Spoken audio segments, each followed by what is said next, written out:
Most people are broke because they listen to their poor dad mentality.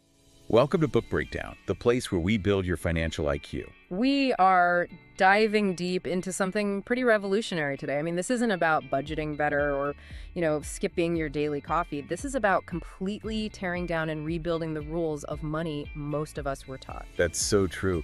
This deep dive is going to challenge, I think, the financial bedrock for a lot of people.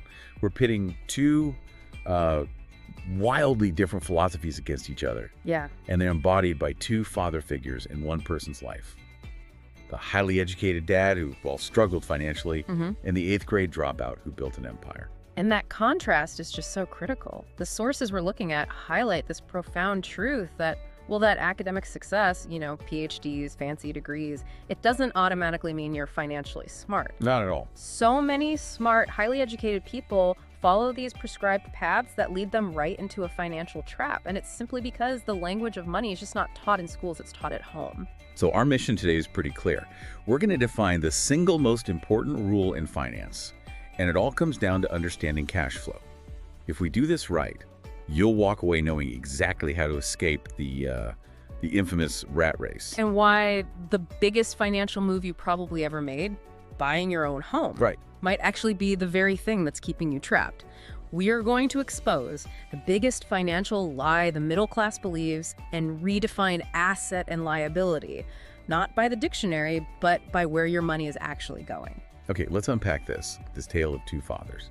Because the difference, it's not just about how much they earned, it's their entire mental programming. Yeah, and the irony is just, it's profound. The poor dad, he was a brilliant man, highly respected, a PhD, degrees from Stanford, Chicago, Northwestern. I mean, on paper, he was the American dream. Totally. But he was always worried about money. Always. His core beliefs were those, standard, almost fear-based ideas. He would always say, the love of money is the root of all evil. And his advice was always, study hard so you can find a good company to work for.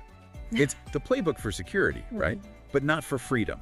Exactly. And then you contrast that with the rich dad, a guy who never even finished the eighth grade but became one of the richest men in Hawaii. He just saw the world completely differently. He had the mirror image philosophy. Yeah. He'd say, the lack of money is the root of all evil. Right. And his advice wasn't about finding a job. It was about ownership. It was study hard so you can find a good company to buy. And what's so fascinating is how he used language as a tool.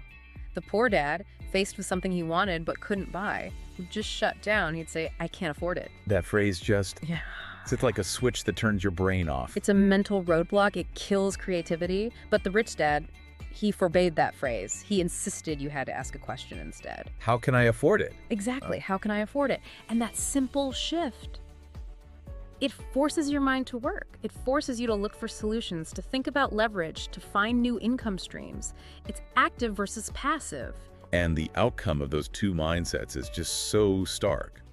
The poor dad, despite a really good salary, was always struggling because his thoughts led to actions based on fear. And the ultimate lesson from the rich dad was this: the poor and the middle class work for money. Follow the rich. The rich have money work for them. They build systems, they build assets that generate income whether they show up to work or not. It's the fundamental difference between working harder and working smarter. And working harder, that's the on-ramp to that trap we mentioned, the one that keeps so many smart people broke.